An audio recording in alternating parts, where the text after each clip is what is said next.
Hello students, welcome in अ सहज शिक्षण. तर माझ्या 10वीच्या विद्यार्थ्यांसाठी आजचा हा व्हिडिओ आहे विज्ञान आणि तंत्रज्ञान भाग 2. याच्यामध्ये जे प्रथम आणि द्वितीय सत्र आहे याची ही जी तुमची जी प्रात्यक्षिक कार्य नोंदवही असते ती कार्य नोंदवही कशा पद्धतीने सोडवायची, त्याच्यामध्ये उत्तर जे प्रश्न आहेत त्याची उत्तरं कशा पद्धतीने द्यायची याच्यासाठीचा हा व्हिडिओ मी आज बनवलेला आहे.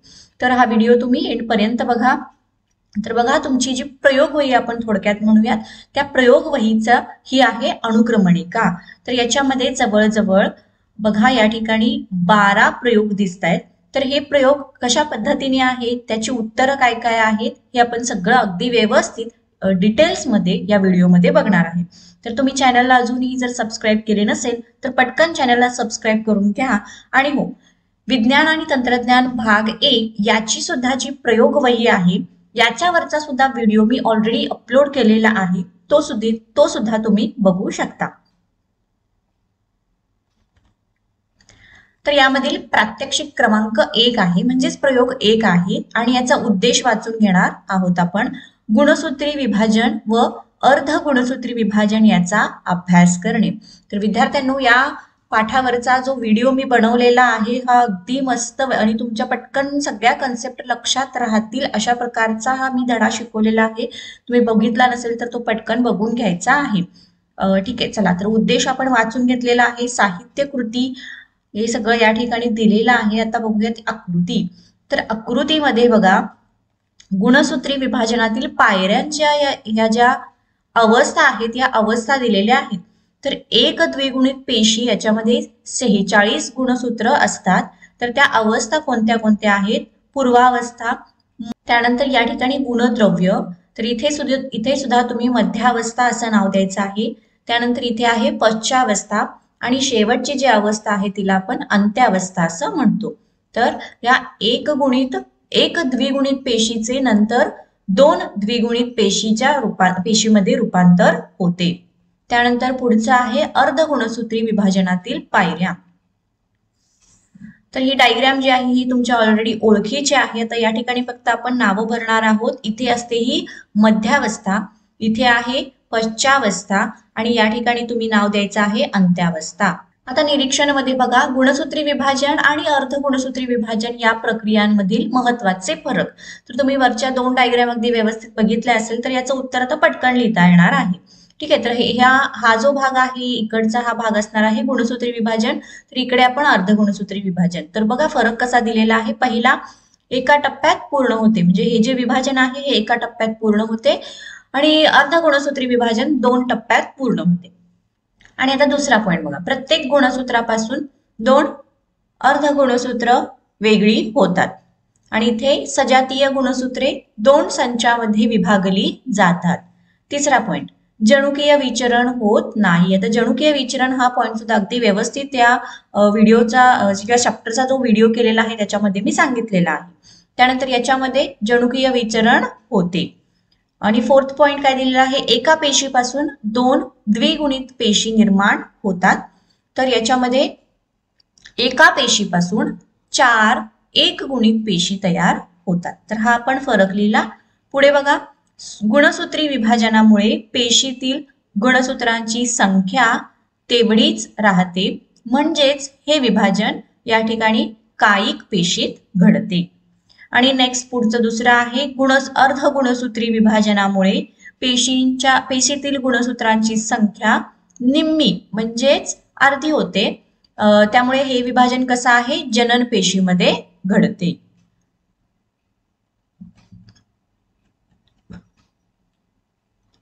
चला तर यावरचे आता बहुपर्यायी प्रश्न आपण बघणार आहोत. पहिलं बघा, द्विगुणित पेशी म्हणजेच ब ऑप्शन जो आहे 2n. त्यानंतर दुसरं, सूत्री विभाजनाच्या या अवस्थेत जन्य गुणसूत्रे केळीच्या घडासारखी दिसतात. तर हा धडा शिकवताना अगदी व्यवस्थित दाखवलेला आहे डायग्राम थ्रू. तर याचं उत्तर जे आहे ते आहे पर्याय क, पश्चावस्था या अवस्थेमध्ये जे जन्य गुणसूत्र आहेत हे अगदी केळीच्या घडासारखे दिसतात. तिसरा, मध्यावस्थेत गुणसूत्रांमध्ये पुढील बदल होत असताना आढळतो. तर ब पर्याय आहे विषुववृत्तीय प्रतलाला समांतर राहतात. तर हे सुद्धा अगदी व्यवस्थित आपण घेतलेलं आहे. Fourth question. एका पेशीपासून 128 पेशी निर्माण होण्यासाठी किती वेळा सूत्री विभाजन व्हावे लागेल? तर थोडासा इंटरेस्टिंग प्रश्न आहे हा आणि याचा पर्याय आहे 14. 5. समजा तुमच्या वर्गात कांद्याच्या मुळांचा नमुना देऊन तुम्हाला पेशी विभाजनाच्या टप्प्याचे निरीक्षण करायला सांगितले. या निरीक्षणात जर कांद्याच्या पेशीतील गुणसूत्रे मोजायची असल्यास तुम्ही कोणत्या टप्प्याचे निरीक्षण कराल? तर त्याची आकृती इथे दिलेली आहे आणि पर्याय दिलेले आहेत. तर यातला हा जो पर्याय क आहे, पश्चावस्था, या टप्प्यामध्ये निरीक्षण करू. तर यावरचा प्रश्न बघूयात आपण. प्रश्न पहिला. मानवी शुक्रपेशी व अंडपेशी तयार होताना अर्धगुणसूत्री विभाजन झाले नसते तर काय झाले असते? बघा उत्तर.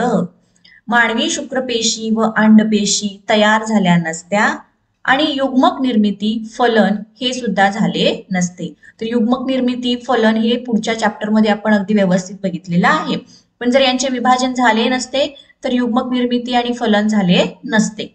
आणि आता आपण बघणार आहोत प्रात्यक्षिक क्रमांक 2, दुसरा प्रयोग आहे. तर याचा उद्देश काय आहे बघा. अमिबामधील द्विविभाजन आणि हायड्रातील मुकुलायन यांचा तयार काचपट्ट्यांच्या सहाय्याने अभ्यास करणे. आपण फक्त वाचलं होतं की अमिबामध्ये द्विविभाजन कसं होतं, हायड्रामध्ये मुकुलायन कसं होतं. तर हे प्रत्यक्ष काचपट्ट्याच्या सहाय्याने अभ्यास करून कसं होतं हे बघायचं आहे. तर त्यासाठीचं साहित्य आणि ही आकृती दिलेली आहे. तर जी काही कृती दिलेली आहे ही कृती व्यवस्थित वाचून घ्यायची आहे. निरीक्षण मत सुद्धा दिलेलं आहे ते वाचून घ्या. आणि आता आपण बघूयात निष्कर्ष किंवा अनुमान याच्यावरून काय काढलेला आहे. तर पहिला बघा, अमिबा आणि हायड्रामध्ये बहुविभाजन आणि मुकुलायन पद्धतीने प्रजनन घडून येते. ते आपण तुम्ही करून बघितलं असेल तर तुमच्या ते लक्षात येणार आहे. त्याच्यामध्ये बहुविभाजन आणि मुकुलायन या पद्धतीचे प्रजनन घडून येते. आणि आता यावरचे बहुपर्यायी प्रश्न. पहिला बघा, हायड्राचा मुकुल पाहण्यासाठी राजूने प्रथम सूक्ष्मदर्शिकेच्या कमी शक्तीच्या पदार्थिक भिंगाने निरीक्षण केले, परंतु नंतर त्याने जास्त शक्तीच्या पदार्थिक भिंगाचा वापर पाहण्यासाठी केला. तर याच्यामध्ये पर्याय दिलेले आहेत आणि अपर्याय जो आहे लहान जागेतील सूक्ष्म भाग पाहण्यासाठी केला. तर पर्याय अ जो आहे हा बरोबर आहे. चला विद्यार्थ्यांनो, यातला दुसरा, खालीलपैकी कोणती अलैंगिक प्रजननाची पद्धत आहे? त्याच्यामध्ये ऑप्शन दिलेले आहेत आणि यातला ब ऑप्शन हा जो आहे मुकुलायन ही अलैंगिक प्रजननाची पद्धत आहे. तिसरं, पाण्याच्या थेंबातील अमिबा आणि पॅरामिशियम पाहण्यासाठी तो काचपट्टीवर घेऊन सूक्ष्मदर्शिकाखाली निरीक्षण केले असता दोन्ही सजीव सुस्पष्ट दिसले तर त्या ठिकाणी वापरलेला अभिरंजक, मग ऑप्शन दिलेले आहेत. त्यातला ब ऑप्शन जो आहे हा अभिरंजक आहे आयोडीन. फोर्थ बघा, या ठिकाणी ऑप्शन दिलेले आहेत. तर यातला मुकुलायन हा हायड्रातील प्रजननाचा प्रकार आहे, जे की आपण वरती बघितलं आहे मुकुलायन. पाचवा, अमिबाची तयार काचपट्टी सूक्ष्मदर्शिकेखाली पाहताना रमेशला त्याचे केंद्रक लंबगोल झालेले आढळले. हे केंद्रक काय दाखवते? तर या ठिकाणी द्विविभाजन दाखवते. आता यावरचे प्रश्न बघूयात. पहिला प्रश्न बघा विद्यार्थ्यांनो, वनस्पतीमध्ये अलैंगिक प्रजननाच्या पद्धती कोणकोणत्या आहेत? प्रत्येकाचे एक उदाहरण लिहा. तर खूप महत्वाचा प्रश्न आहे. वनस्पतीमधील अलैंगिक प्रजननाच्या पद्धती. पहिला आहे खंडीभवन, उदाहरणार्थ स्पायरोगायरा. दुसरा आहे पुनर्जनन, त्यामध्ये येतं प्लॅनेरिया. त्यानंतर आहे मुकुलायन, त्याचं उदाहरण आहे हायड्रा. शाकीय प्रजनन मध्ये रताळे, बटाटे हे त्याचं उदाहरण आहे. आणि पाचवा आहे बीजाणू निर्मिती, उदाहरणात आहे पावाचा तुकडा. पावावरती जी काही बुरशी आल्यासारखी दिसते हे उदाहरण आहे बीजाणू निर्मितीचं. ठीक आहे. तर हे सगळे पॉइंट्स अगदी डिटेलमध्ये आपण हा चॅप्टर शिकताना बघितलेलं आहे. सेकंड प्रश्न, पेशीद्रव्य दोन नव्या पेशीमध्ये विभाजित होण्याची प्रक्रिया कोणती? ओके, तर प्रश्न सोपा आहे. पेशीद्रव्य दोन नव्या पेशींमध्ये विभाजित होते, या प्रक्रियेला साधे द्विविभाजन असे म्हणतात.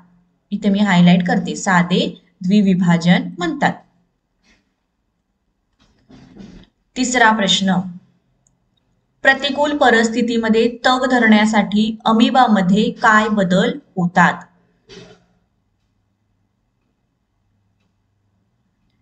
ठीक आहे, चला उत्तर बघूयात. ज्यावेळी अपुरे अन्न किंवा इतर प्रकारची प्रतिकूल परिस्थिती तयार होते, त्यावेळेला अमिबा छद्मपाद तयार करत नाही, किंवा त्याला छद्मपाद असं सुद्धा तुम्ही म्हणू शकता, आणि हालचाल थांबवतो. तो गोलाकार होतो आणि पेशी पटलाभोवती कठीण आणि संरक्षण कवच तयार करतो. तर हे बदल या अमिबामध्ये होतात. चौथा पॉइंट आहे, हायड्राच्या मुकुलाचे पोषण कसे होते? तर हे सुद्धा आपण बघितलेलं आहे, तरी पण या ठिकाणी मी तुम्हाला उत्तर देते. हायड्राच्या मुकुलाचे पोषण जनक हायड्राद्वारे होते. ज्या वेळेला छोट्या हायड्राची वाढ त्याचे अस्तित्व टिकवण्यासाठी होते, त्यावेळेला तो जनक हायड्रापासून वेगळा होतो आणि नवजात हायड्रा म्हणून एक निरावलंबी जीवन तो जगू लागतो. या ठिकाणी हे निरावलंबी असा आहे, म्हणजे त्याचा तो वेगळा होतो. आता बघणार आहोत आपण प्रयोग तिसरा, प्रात्यक्षिक क्रमांक 3. याचा उद्देश काय आहे? जास्वंदीच्या फुलातील प्रजननांचा अभ्यास करणे. तर यासाठीचे साहित्य ही आकृती आहे. आकृतीमध्ये आपल्याला नावं भरण्यास सांगितलेली आहेत. तर इथे हे जे आहे याला आपण कुक्षी असं म्हणतो. हे जे असतं याला आपण कुक्षी वृंत म्हणतो. हा जो खालचा भाग असतो इथला याला अंडाशय असं म्हणतो.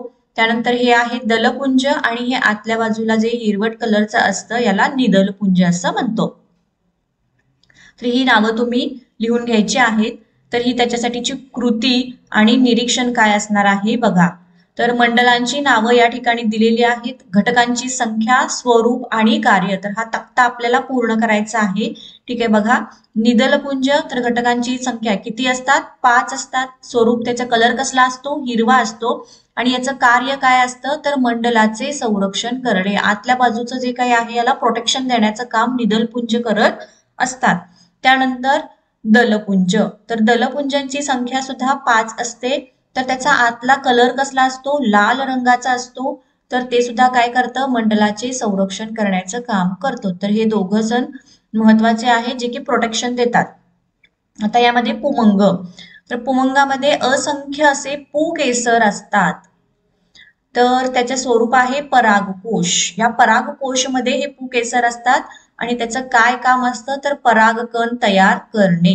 जायांग, जायांग मध्ये हे 2 असतात. याच्या स्वरूप आहे कुक्षीवृंत आणि त्याच्यामध्ये भ्रूणकोश तयार करणे. तर हे अगदी व्यवस्थित आपण सगळं डिटेलमध्ये चॅप्टर शिकताना बघितलेलं आहे. आता याचा निष्कर्ष आणि अनुमान काय बघा. फुलामधील पुमंग हे पुल्लिंगी दल, तर जायांग हे स्त्रीलिंगी दल आहे. बरोबर, हे माहितच आहे तुम्हाला. त्यानंतर सेकंड, परागकणातील युग्मक व बीजांडातील अंडपेशी या एकगुणी म्हणजेच हॅप्लॉइड पेशीच्या संयोगाने द्विगुणी म्हणजेच डिप्लॉइड युग्मनस तयार होतो आणि अशा प्रकारे बीज निर्मिती आणि फळ तयार होण्याची प्रक्रिया सुरू होते. आणि तिसरा पॉइंट आहे, फूल हे वनस्पतीचे प्रजननाचे अंग आहे. तर फुलापासूनच वनस्पतीच्या प्रजननास सुरुवात होते. ओके, तर यावरचे आता हे मल्टिपल क्वेश्चन्स. पहिला, फुलामध्ये ही आवश्यक मंडले आहेत. तर आवश्यक मंडल कोणती कोणती आहेत? पुमंग आणि जायांग. त्याच्यानंतर हे फूल एकलिंगी नाही, तर याच्यामध्ये गुलमोहर हे उत्तर बरोबर आहे. तिसरं, पुयुग्मक व अंडपेशी संयोग पावण्याच्या क्रियेला फलन म्हणतात. चौथा आहे, दुसरे पुयुग्मक 2 ध्रुवीय केंद्रकाशी संयोग पावून भ्रूणकोश तयार करते. तर ही प्रोसेस आपण व्यवस्थित बघितलेली आहे. त्यानंतर फलनानंतर पहिला ते जे अंडाशय आहे, अंडाशयाचे रूपांतर बीजात व बीजांडाचे रूपांतर फळात होते. चला आता प्रश्न पहिला, ज्या वनस्पतींच्या बिया रुजत नाहीत त्यांच्या पुढील पिढ्या कशा निर्माण होतात? तर उत्तर बघा, प्रश्न कसा आहे, इंटरेस्टिंग आहे. ज्या वनस्पतींच्या बिया रुजत नाहीत त्यांच्या अजैविक घटक म्हणजेच वारा, पाणी किंवा जैविक घटक कोणते आहेत, कीटक, पक्षी आणि इतर प्राणी पक्षी यांमार्फत पुढील पिढ्या निर्माण होतात.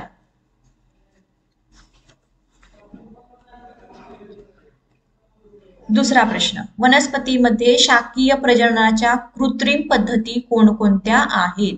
तर शाकीय प्रजननाच्या कृत्रिम पद्धती, पहिलं पानांच्या कडांवर असलेल्या मुकुलाच्या सहाय्याने, त्यानंतर पेरावर असलेल्या मुकुलांच्या सहाय्याने म्हणजेच फॉर एक्झाम्पल या ठिकाणी ऊस, त्यानंतर मुळांच्या मदतीने शाकीय प्रजनन केले जाते.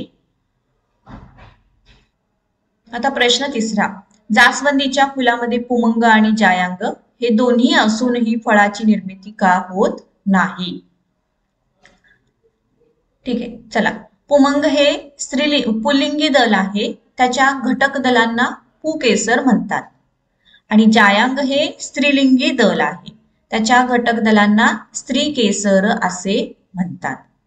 जर एकाच फुलामध्ये पुमंग आणि जायांग ही दोनही मंडले असतील तर अशा फुलाला उभयलिंगी म्हणतात. हे तर माहितीच आहे तुम्हाला. म्हणून जास्वंदीच्या फुलामध्ये पुमंग आणि जायांग असूनही फळाची निर्मिती होत नाही.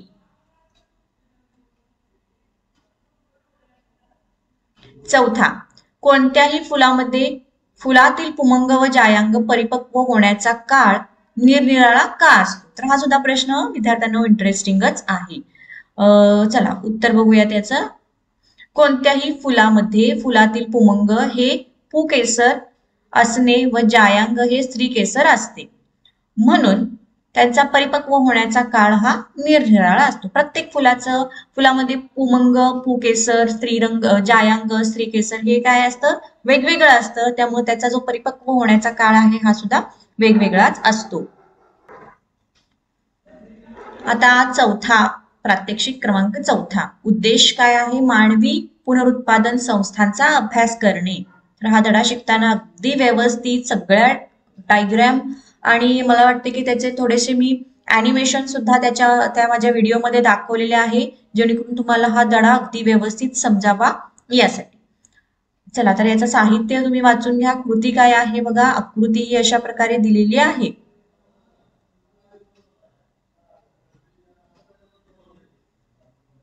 तर या दोन्ही आकृती तुमच्या ओळखीच्याच आहेत, पुस्तकातीलच आहेत. आता याच्यामध्ये निरीक्षण बघायचं आहे. पुरुष प्रजनन संस्थेतील अवयवांची नावं. तर याच्यामध्ये वृषणाचं कार्य काय आहे? त्यामध्ये जनन अधिस्तराच्या पेशी अर्धसूत्री पद्धतीने विभाजित होऊन शुक्रपेशी तयार करते. हे वृषणाचं कार्य आहे. ठीक आहे, थोडस या ठिकाणी किचकट झालेलं आहे म्हणूनच वाचून दाखवते. शुक्रपेशी, तर शुक्रपेशीचं काय काम आहे? पुढच्या वाहिनीत ढकलल्या जाऊन फलन करण्यास पक्व बनवतात. तर या ठिकाणी परफेक्ट किंवा पक्व बनवतात. आणि आता स्खलन वाहिनीचं काय? स्त्राव आणि शुक्राणू मिळून रेत म्हणजे जे काही वीर्य आहे हे वीर्य तयार करणे. सर्व स्त्राव जे काही हार्मोन्स आहेत ते सर्व स्त्राव आणि शुक्राणू हे दोन्ही मिळून रेत म्हणजेच वीर्य तयार करते. आणि शिश्न, तर याचं काय? शिश्नाद्वारे वीर्य बाहेर सोडले जाते. ओके, थोडंसं अक्षर समजण्यास किचकट आहे म्हणून व्यवस्थित तुम्हाला वाचून दाखवते. आता स्त्री प्रजनन संस्थेतील अवयवांची नावे. तर स्त्री प्रजनन संस्थेमध्ये असते अंडनलिका. तर अंडपेशीला गर्भाशयाकडे ढकलण्याचे काम ही अंडनलिका करते. अंडाशय अंडपेशी उदरपोकळीमध्ये सोडली जाते. आणि गर्भाशय त्याच्यामध्ये काय असतं? एकमेव अंडपेशी म्हणजे एकमेव अंडपेशीचे फलन करण्याचे कार्य हे गर्भाशय करते. आणि योनी, तर योनी मार्गातून जे काही वीर्य येणार आहेत हे वीर्य आतमध्ये ढकलण्याचे काम योनी मार्गातून केले जाते. तर निष्कर्षामध्ये पहिला पॉइंट बघा, पुरुष प्रजनन संस्थेमध्ये या ठिकाणी शुक्राणू असा आहे. चला लिहितीये मीच. शुक्राणू हे एकगुणित युग्मनज तयार होतात. त्यानंतर सेकंड, स्त्री प्रजनन संस्थेतील अंडाशय आणि अंडपेशी. तर इथं असणार आहे अंडाशय आणि अंडपेशी.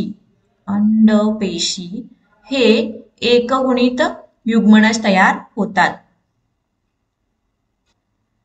तर तिसरा आहे या ठिकाणी शुक्राणू आणि अंडपेशी. चला लिहूयात, शुक्राणू व अंडपेशी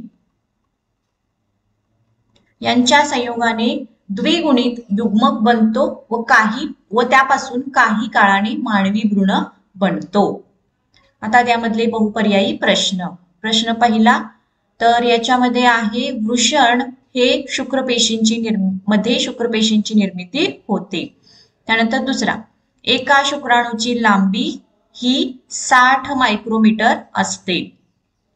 तिसरा बघा, स्त्री भ्रूणाच्या जन्मावेळी त्याच्या अंडाशयामध्ये 2 ते 4 दशलक्ष इतक्या अंडपेशी असतात. आणि चौथा, मासिक पाळीच्या संदर्भात खालीलपैकी कोणते विधान असत्य आहे. तर यातला चौथं जे आहे, मासिक चक्र सामान्यतः वयाच्या 12व्या वर्षापासून सुरू होते. आणि हे पाचवा आहे, कुटुंब नियोजनासाठी पुढीलपैकी उपाय केले जातात. तर हे सगळे उपाय केले जातात, त्यामुळे वरीलपैकी सर्व हा ऑप्शन बरोबर आहे. यावरचे प्रश्न. पहिला, मानवी भ्रूणामध्ये आई वडील दोघांचेही गुणवैशिष्ट्य संक्रमित कशी होतात. उत्तर बघा, एका पिढीतील जैविक लक्षणे जनुकांच्या द्वारे पुढच्या पिढीत संक्रमित होतात आणि अंडनलिकेमध्ये फलनानंतर तयार झालेल्या युग्मनजाचे अनेक वेळेला सूत्री विभाजन होते व त्यापासून भ्रूण तयार होते. ते भ्रूण जसजसे वाढत जाते तसे गुणवैशिष्ट्ये संक्रमित होतात. सेकंड क्वेश्चन, द्विलिंगी प्राणी कोणते, उदाहरण द्या. तर त्याच्यामध्ये सॅक्रेग्लॉसस, बॅलेनोग्लॉसस, डेलिओलम आणि हर्डमानिया. तर ही त्याची उदाहरणं आहेत. तिसरा आहे, मानवी पुरुष प्रजनन संस्थेला मूत्रजनन संस्था असे का म्हणतात. आणि याचे उत्तर, शुक्राशयाचा स्त्राव स्खलन ग्रंथीमध्ये स्रवला जातो. तर पुरस्थ ग्रंथी आणि काउपर्स ग्रंथी यांचा स्त्राव हा मूत्रजनन वाहिनीमध्ये स्रवतो. म्हणून मानवी पुरुष प्रजनन संस्थेला मूत्रजनन संस्था असे सुद्धा म्हणतात. हा सुद्धा प्रश्न तसा बघायला गेलं तर महत्वाचाच आहे. आता पाचवा, प्रात्यक्षिक क्रमांक 5. उद्देश काय आहे याच्यामधला, परिसरातील परिसंस्थांचा तुलनात्मक अभ्यास करणे. तर जो आपला चौथा धडा आहे हा याच्यावरती आधारित आहे. तर साहित्य कृती सगळं दिलेलं आहे. आता निरीक्षण बघूयात. निवडलेल्या परिसंस्थेचे नाव. तर कुठली परिसंस्था निवडलेली आहे, गवत, किडे, बेडूक, साप आणि गरुड. तर जैविक घटकांची यादी, याच्यामधले गवत, बेडूक, किडे, साप, गरुड ही सगळी त्याची जैविक घटक त्यामधील. तर अजैविक घटक म्हणजे त्यातलं कोणतं असणार आहे, जमीन. ठीक आहे. आता दुसरी परिसंस्था आहे तलाव, मासे आणि त्यामध्ये बदक. तर याच्यामधले जैविक घटक आहेत मासे, बदक. तर अजैविक घटक आहे तलाव. पुन्हा एक संस्था निवडली आहे, त्याच्यामध्ये पाऊस, आंबा, कैऱ्या, माणूस. तर जैविक घटक आंबा, कैऱ्या, माणूस. अजैविक घटक आहे पाऊस. चला, तर लास्टची आपली परिसंस्था काय आहे, माती, भात शेती, नागतोडा, बेडूक, साप आणि गरुड. तर हे पुस्तकातलंच आहे. तर याच्यामध्ये जैविक घटक आहेत हे आहे भात शेती. तर वनस्पती आहे ना, त्यामुळे ती जैविक मध्ये आलं. नागतोडा, बेडूक, साप आणि गरुड. तर अजैविक मध्ये आलं माती. तर इतर महत्वाच्या नोंदी, आपल्या सभोवती असलेल्या भौतिक, रासायनिक व जैविक घटकांनी मिळून पर्यावरण बनते. थोडक्यात पर्यावरण म्हणजे सभोवतालची परिस्थिती. आता याचे निष्कर्ष. परिसंस्थेत अनेक सजीव, निर्जीव, नैसर्गिक व मानव निर्मित घटकांचा समावेश होतो. पर्यावरणाचे मुख्यतः 2 प्रकार पडतात. एक म्हणजे नैसर्गिक किंवा प्राकृतिक पर्यावरण आणि दुसरा प्रकार म्हणजे मानवनिर्मित पर्यावरण. आता आलेले आहेत बहुपर्यायी प्रश्न. पहिला बघा, फुलपाखरू हे द्वितीयक भक्षक आहे, या भक्षक प्रकारात ते मोडते. त्यानंतर दुसरं, खालीलपैकी या ठिकाणी अळी असं आहे, खालीलपैकी अळी हे मिश्रहारी उदाहरण आहे. त्यानंतर तिसरं, अन्न जाळ्यांमध्ये प्राथमिक भक्षकाचा समावेश होय. चौथं, स्वयंपोषी वनस्पती ह्या अन्न साखळीच्या उत्पादक या पातळीवर आहेत. पाचवा प्रश्न, माणूस हा मिश्रहारी प्राणी आहे. आता प्रश्न बघा, तुम्ही अभ्यासलेल्या परिसंस्थेत काही जैविक अजैविक घटक काही वर्षापूर्वी होते पण आता नाहीत असे झाले आहे का, याचा शोध घ्या. तसे झाले असल्यास ते घटक नाहीसे होण्याची कारणे कोणती आहेत? तर त्याची कारणं आपल्याला द्यायची आहेत. परिसंस्थेतील काही जैविक अजैविक घटक नाहीसे झाले आहेत कारण त्यांच्यावर काही रासायनिक व भौतिक घटकांचा परिणाम झालेला आहे, त्यामुळे ते नाहीसे झालेले आहेत. नेक्स्ट, तुम्ही अभ्यासलेल्या परिसंस्थेत तुम्हाला मानवी हस्तक्षेपाची कोणकोणती उदाहरणे आढळली आहेत? त्यांचा परिसंस्थेवर काय परिणाम झालेला दिसून आला?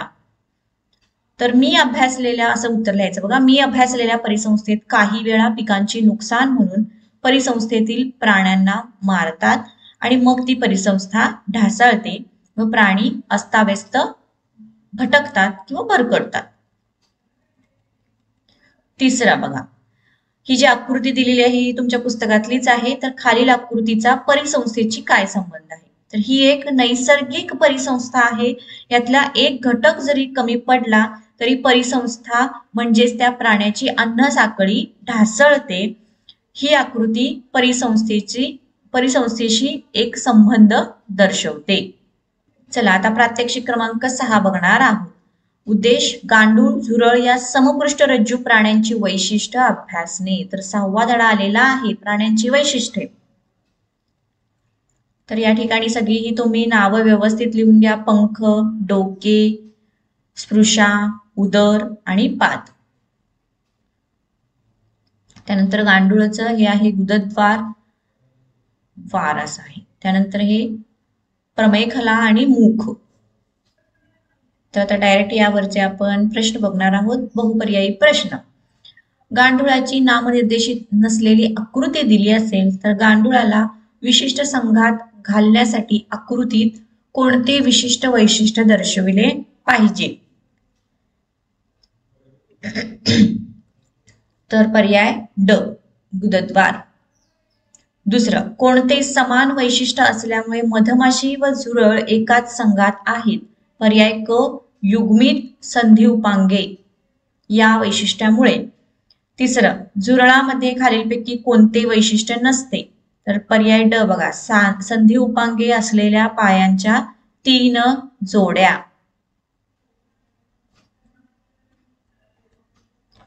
चौथं, झुरळाच्या हृदयाला किती कप्पे असतात? तर पर्याय अ 2 कप्पे असतात. पाचवं, गांडुळाच्या शरीरावर असलेल्या खंडांची संख्या साधारणतः 140 पेक्षा जास्त इतकी असते. आणि आता यावरचे प्रश्न. वलई म्हणजेच ॲनेलिडा संघातील इतर प्राण्यांची नावे लिहा. ठीक आहे, चला लगेच लिहूयात. गांडूळ, जळू आणि नेरीस. तर ही उदाहरण आपण चॅप्टर मध्ये व्हिडिओ शिकताना सुद्धा व्हिडिओ मध्ये चॅप्टर शिकताना आपण घेतलेली आहेत.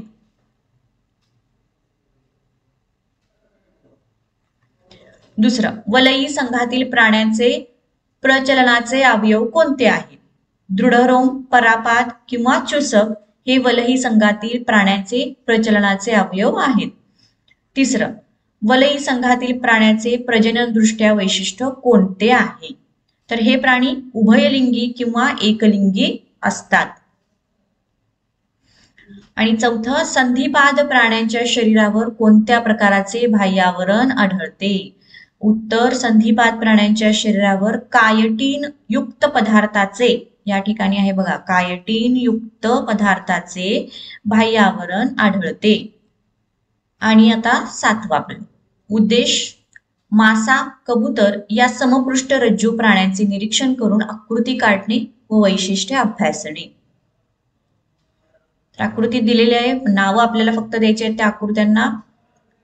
हे आहेत कल्लविदरे, तर इथे डोळा, मुख, हे आहेत वक्षपर, हे पार्श्वरेखा, पुच्छपर आणि श्रेणीपर.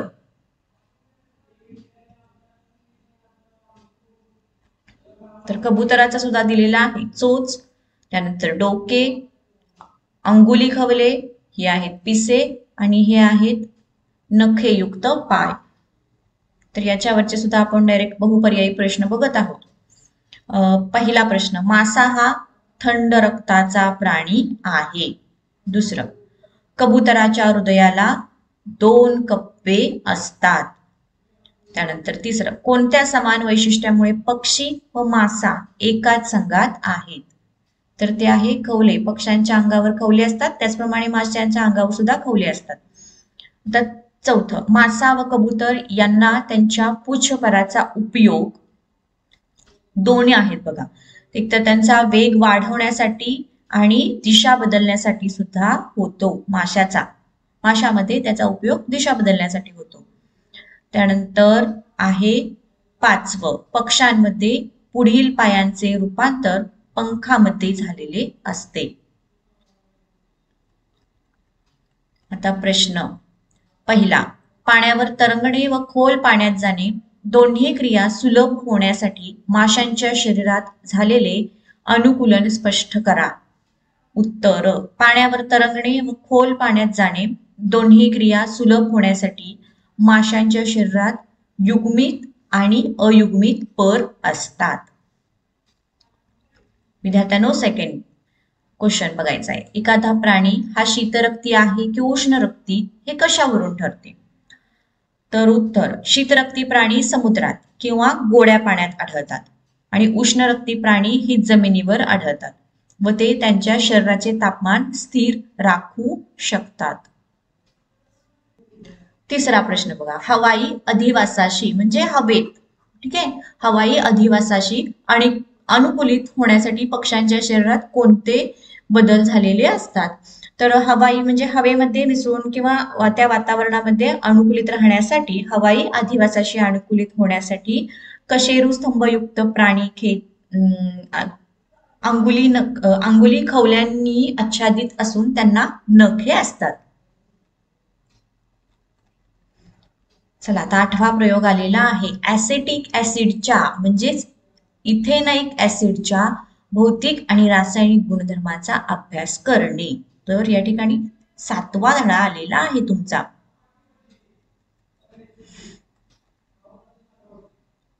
तर या ठिकाणी हा तक्ता दिलेला आहे, बघायचा आहे. परीक्षा, त्याच्यानंतर निरीक्षण आणि अनुमान. तर वास, विनेगर सारखा वास असेल तर ऍसेटिक ऍसिडला विनेगर सारखा वास आहे. त्यानंतर प्राण्यातील विद्राव्यता, पाण्यात विद्राव्यता, ऍसेटिक ऍसिड पाण्यात विद्राव्य आहे. लिटमस वरती त्याचा परिणाम, निळा लिटमस, तांबडा लिटमस. तर निळा लिटमस तांबडा होतो, तांबडा लिटमस मध्ये बदल होत नाही आणि ऍसेटिक ऍसिड आम्लारीधर्मी आहे यावरून ठरते. त्यानंतर सोडियम बायकार्बोनेटची अभिक्रिया, बुडबुड्याच्या स्वरूपात रंगहीन आणि गंधहीन वायू बाहेर पडतो.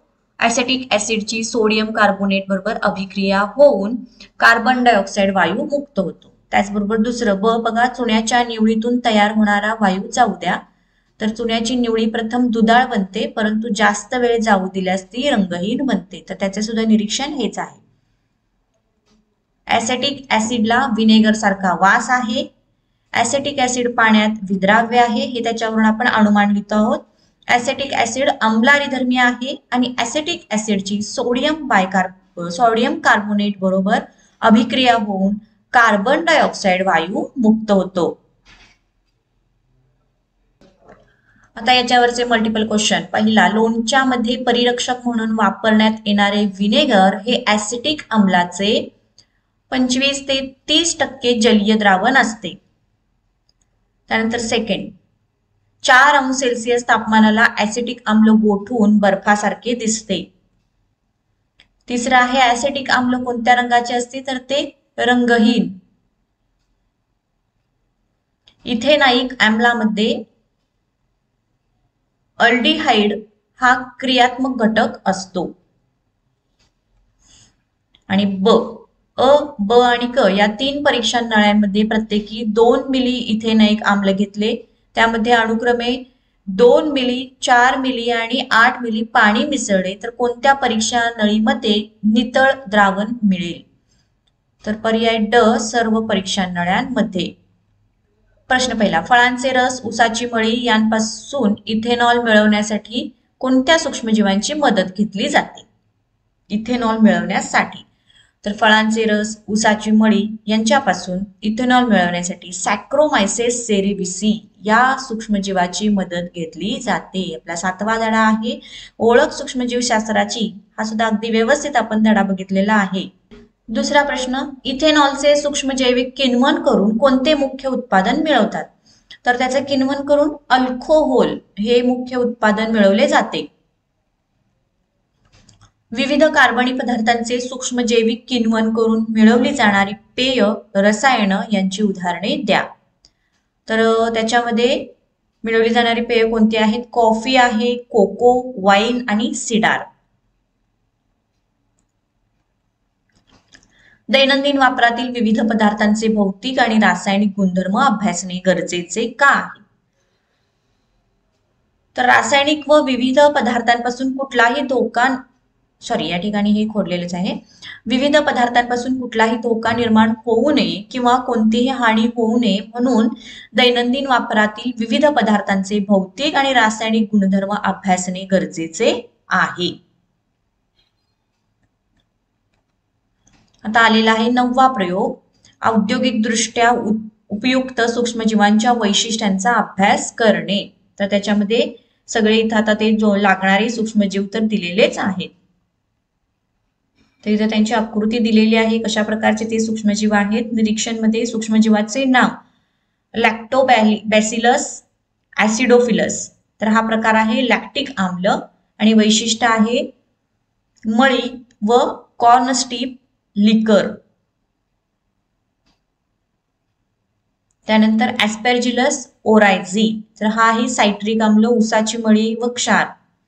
आणि सॅक्रोमायसिस सेरेविसी हे आहे लॅक्टिक आम्ल, नायट्रोजनचा स्रोत आणि जीवनसत्वाचे उत्पादन.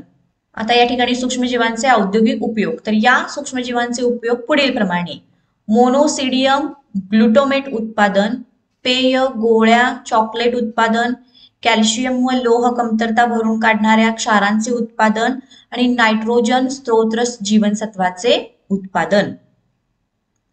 तर याचे प्रश्न पहिला, पेय, गोळ्या, चॉकलेट उत्पादनात वापरण्यात येणारा सूक्ष्मजीव ऍस्पेर्जिलस नायगर हा ऊसाची मळी पासून बनवतात. त्यानंतर सेकंड,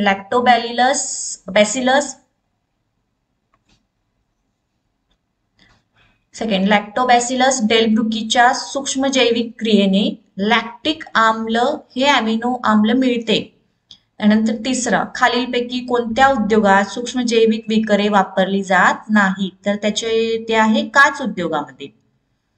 फोर्थ, रिफामायसिन हे जे प्रतिजैविक आहे हे क्षयरोगाविरुद्ध लढण्यासाठी प्रभावी ठरते.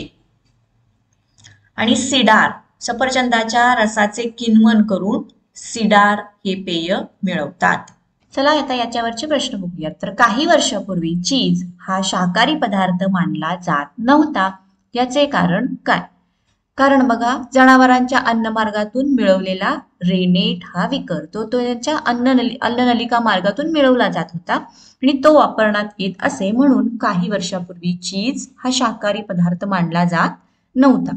हे या पाठीमागचं कारण. सेकंड, सूक्ष्मजैविक प्रक्रियेने मिळत असलेला झॅन्थन डिंक म्हणजेच त्याला गम असं म्हटलं जातं चे उपयोग लिहा. तर पुस्तकामध्ये अगदी व्यवस्थितरित्या याचे उपयोग दिलेले आहेत. तर याची वैशिष्ट्य काय आहेत? गरम आणि थंड पाण्यात विरघळणे, उच्च घनता हे याची वैशिष्ट्य आहेत. यामुळे याचे अनेक उपयोग आहेत. ते म्हणजे रंग बनवणे, खत आहे या ठिकाणी, खत बनवण्यासाठी, तणनाशक बनवण्यासाठी, वस्त्रांचे रंग विविध जे आहेत ते बनवण्यासाठी, टूथपेस्ट बनवण्यासाठी आणि उच्च प्रतीचा कागद बनवण्यासाठी याचे उपयोग आहेत. तर हा प्रश्न महत्वाचा आहे, परीक्षेमध्ये सुद्धा 2 मार्क्सला हा प्रश्न विचारला जातो. त्यानंतर सूक्ष्मजीवांना आपल्या दैनंदिन जीवनात महत्वाचे स्थान का आहे? कारण यांचा वापर करून आपण वायू, भू किंवा तुम्ही जमीन लिहू शकता आणि जलप्रदूषण यावरती नियंत्रण ठेवता येते. आणि याचे कसं ठेवता येतं, त्याचे काय काय उदाहरणं आहेत हे पुस्तकामध्ये अगदी व्यवस्थित दिलेलं आहे. म्हणून सूक्ष्मजीवांना आपल्या दैनंदिन जीवनात महत्वाचे स्थान आहे. आता आलेला आहे आपला प्रयोग क्रमांक 10. ठीक आहे, 11, 12 दोनच राहिलेले आहेत. तर आता उद्देश काय आहे? अझोला, ॲनाबिना, ॲझेटोबॅक्टर, नोस्टॅक यांची वैशिष्ट्य अभ्यासणे. तर त्यासाठी इथं पहिला दिलेला आहे अझोला. तर अझोल्याचे इथं वर्गीकरण दिलेलं आहे. इथं त्याचे पिक्चर्स दिलेले आहेत, कशा प्रकारचा तो दिसायला असतो तो, त्याची वैशिष्ट्य दिलेली आहेत. त्याचबरोबर ॲनाबिनाचं सुद्धा सेम पिक्चर दिलेला आहे, त्याचे वर्गीकरण दिलेलं आहे, वैशिष्ट्य दिलेलं आहेत. ॲझोटोबॅक्टरचं सुद्धा सेम आहे, अशा प्रकारचा ॲझोटोबॅक्टर असतो. तर त्याचे कशा प्रकारे वर्गीकरण केलेलं आहे, त्याचे वैशिष्ट्य काय आहेत हे दिलेलं आहे. हे अगदी व्यवस्थित तुम्ही वाचून घेऊ शकता. आपण आता याच्यावरचे डायरेक्टली प्रश्न बघूयात, बहुपर्यायी प्रश्न. ओके, चला. तर या ठिकाणी पहिलाच पर्याय आहे ॲझेटोबॅक्टरच्या अळीनाशक गुणधर्मामुळे पाण्यातील अळ्या नष्ट करते, हा त्याचा गुणधर्म आहे. सेकंड, नोस्टॅक जीवाणूमध्ये कर्बोदके व स्निग्ध पदार्थ मुबलक प्रमाणात असल्याने अन्न म्हणूनही वापर होतो. आणि तिसरं, भातशेतीला नैसर्गिक खत मिळवून देण्याचे काम ड पर्याय आहे, नोस्टॅक हे जीवाणू करतात. फोर्थ वन, खालीलपैकी कोणते जीवाणू प्रकाश संश्लेषण करू शकतात? आणि याचं पर्याय क्रमांक क आहे, नोस्टॅक. ॲनाबिना हे नायट्रोजन स्थिरीकरण करणारे जीवाणू एझोला या वनस्पतीत आढळतात. तर आता हे प्रश्न झाले. आता खालचे प्रश्न, शेती व्यवस्थापनामध्ये सूक्ष्मजीवांची भूमिका महत्वाची का ठरते? तर सूक्ष्मजीव हे मातीतील शिल्लक राहिलेल्या घटकांचे विघटन करून जमीन सुपीक बनवतात. तसेच सूक्ष्मजीव हे पिकांना असणारे विषारी घटक बाजूला करतात, त्यामुळे शेती कसदार होते आणि त्यामुळेच सूक्ष्मजीवांची भूमिका महत्वाची. चला, प्रात्यक्षिक क्रमांक 11, आपला प्रयोग 11वा सुरू आहे. उद्देश आपल्या इमारतीचे किंवा घराचे आपत्ती व्यवस्थापन विषयक सर्वेक्षण करणे. तर त्यासाठी विविध तक्ते दिलेले आहेत. विद्युत परीक्षण तक्ता, तर किती पॉइंट्स आहेत बघा, 10 पॉइंट्स आहेत. कशाचे निरीक्षण करावयाचे आहे ते दिलेलं आहे, तर त्यानुसार तुम्ही होय का नाही हे शेरा द्यायचा आहे. ठीक आहे, तर मी प्रत्येक याच्यानुसार होय नाही असे शेर दिलेले आहेत. तुम्ही तुमच्या परीने सुद्धा निरीक्षण करून या ठिकाणी उत्तर देऊ शकता. तर हा तक्ता वाचून घ्या, व्यवस्थित उत्तर लिहून घ्या. त्यानंतर हा आहे बांधकाम परीक्षण तक्ता. तर याच्यासाठी सुद्धा नाही होय असे उत्तर मी दिलेले आहेत. पुढचा आहे अग्नी प्रतिबंधक व्यवस्थापन परीक्षण तक्ता.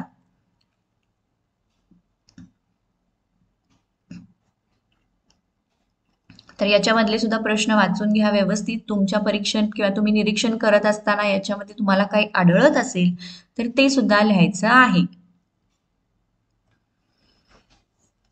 ओके, चला आता पुढचे याच्यावरचे प्रश्न बघूयात आपण. राईट, तर आगीच्या प्रसंगी खालीलपैकी कोणती गोष्ट करू नये? तर क पर्याय आहे, लिफ्टचा वापर करावा, हे करू नये असा आहे. तर हा पर्याय चुकून सर्कल झालेला आहे. खालीलपैकी ही आपत्ती मानवनिर्मित आहे. तर ड, विषारी वायू गळती ही आपत्ती मानवनिर्मित आहे. नेक्स्ट, आपत्ती व्यवस्थापन घड्याळात पुढीलपैकी कोणती माहिती मिळत नाही? आपत्तीच्या प्रसंगी कोण कुठे आहे आणि ते बाहेरील लोकांना किंवा मदत करणाऱ्या व्यक्तींना समजते. त्यानंतर चौथं, घरातील गॅस सिलेंडरने पेट घेतल्यास काय करावे? तर क पर्याय आहे, ओल्या चादरीने सिलेंडर झाकून टाकावे. पाचवं, तुम्ही घरात असताना भूकंपाच्या धक्क्यांची जाणीव झाल्यास काय कराल? तर यातला ड पर्याय बरोबर आहे, वरीलपैकी सर्व. आता यावरचे प्रश्न. आपण राहत असलेल्या इमारतीचे किंवा घराचे तसेच शाळेचे आपत्ती व्यवस्थापन विषयक सर्वेक्षण करणे का आवश्यक आहे? कारण आजचे घरं जे आहेत किंवा इमारती ज्या आहेत हे खूप गर्दीमध्ये असतात. त्या घराला मोकळी जागा नसते. आपत्ती जर उद्भवली तर लवकर बाहेर जाता येत नाही. म्हणून आपण राहत असलेल्या घराचे, शाळेचे आपत्ती व्यवस्थापन सर्वेक्षण करणे आवश्यक आहे. आणि सेकंड, तुम्ही अनुभवलेल्या आपत्तीचे थोडक्यात वर्णन लिहा आणि त्यावर कशी उपाययोजना केली ते सुद्धा लिहा. तर या ठिकाणी मी 2006 साली जो मुंबईमध्ये महापूर आला होता त्याविषयीचं दिलेलं आहे. तुम्ही जे आपत्ती अनुभवलेली आहे त्यामध्ये मानवनिर्मित आहे, नैसर्गिक आहे, कुठलीही लिहू शकता. ऍक्सिडेंट्स असेल तर तो सुद्धा लिहू शकता. त्याच्यावरती काय उपाययोजना केली ते सुद्धा लिहू शकता. आणि आता हा आपला लास्टचा प्रयोग.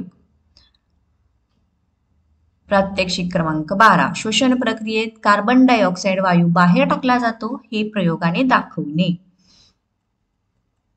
तर निरीक्षण मध्ये या ठिकाणी वक्रनलिका हा शब्द लिहायचा आहे. तर श्वसन क्रियेमध्ये बाहेर पडलेला कार्बन डायऑक्साईड वक्रनलिकेमध्ये शोषला जातो, त्यामुळे वक्रनलिकेतील पाण्याची पातळी वाढते.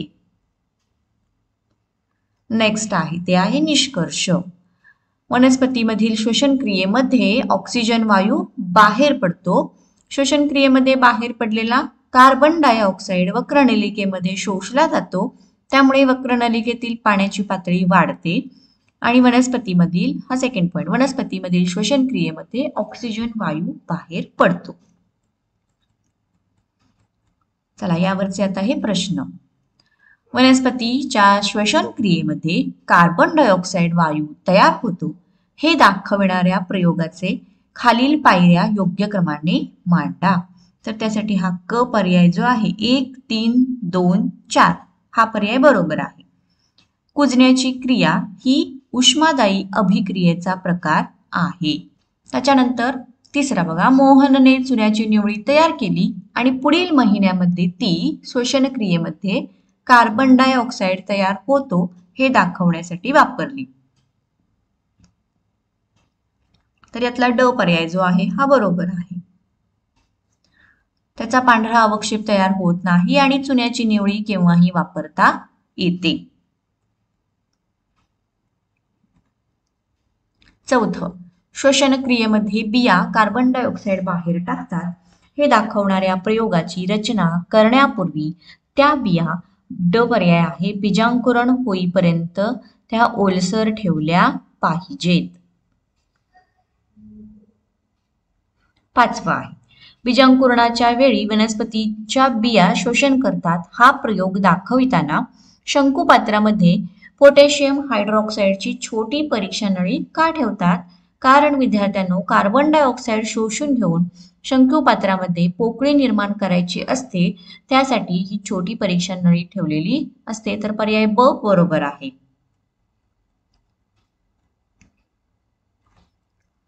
आता सजीवांच्या शरीरामध्ये श्वसनाची प्रक्रिया कशी चालते? तर नाकावाटे आणि तोंडावाटे हवा जी आहे ती मध्ये घेऊन फुफ्फुसात ऑक्सिजन शोषून घेतला जातो आणि पुन्हा नाकावाटे कार्बन डायऑक्साईड बाहेर सोडला जातो. तर ही आहे आपली श्वसनाची प्रक्रिया. जलद गतीने खूप व्यायाम केल्यास आपल्याला थकवा का येतो? कारण जेव्हा आपण व्यायाम करतो तेव्हा शरीरातील रक्ताचा पुरवठा जलद गतीने होतो आणि सर्व अवयव आपली कामे जलद गतीने सुरू ठेवतात आणि याच कारणामुळे व्यायाम केल्यास थकवा येतो. थर्ड वन, किण्वन प्रक्रिया ही श्वसनाच्या कोणत्या प्रकारात होते? या प्रक्रियेचे उपयोग. तर ही जी प्रक्रिया आहे ही उच्च श्वास करताना घडते. या प्रक्रियेमध्ये तोंडामध्ये लाळ निर्मिती होते आणि अन्नाचे विघटन होऊन किण्वन प्रक्रियेद्वारे रक्त निर्मिती होते. तर चला विद्यार्थ्यांनो, आपली ही विज्ञान आणि तंत्रज्ञान भाग 2 ची जी नोंद प्रात्यक्षिक कार्य नोंद वही आहे, थोडक्यात प्रयोग वही म्हणूयात आपण, ही आपली सोडवून कंप्लीट झालेली आहे. तर विद्यार्थ्यांनो, आवडल्यास व्हिडिओला लाईक करा, तसेच विज्ञान आणि तंत्रज्ञान भाग 1 याची जी प्रयोगवही आहे ह्याच्यावरचा व्हिडिओ ऑलरेडी अपलोड केलेला आहे, तुम्ही तो सुद्धा बघू शकता.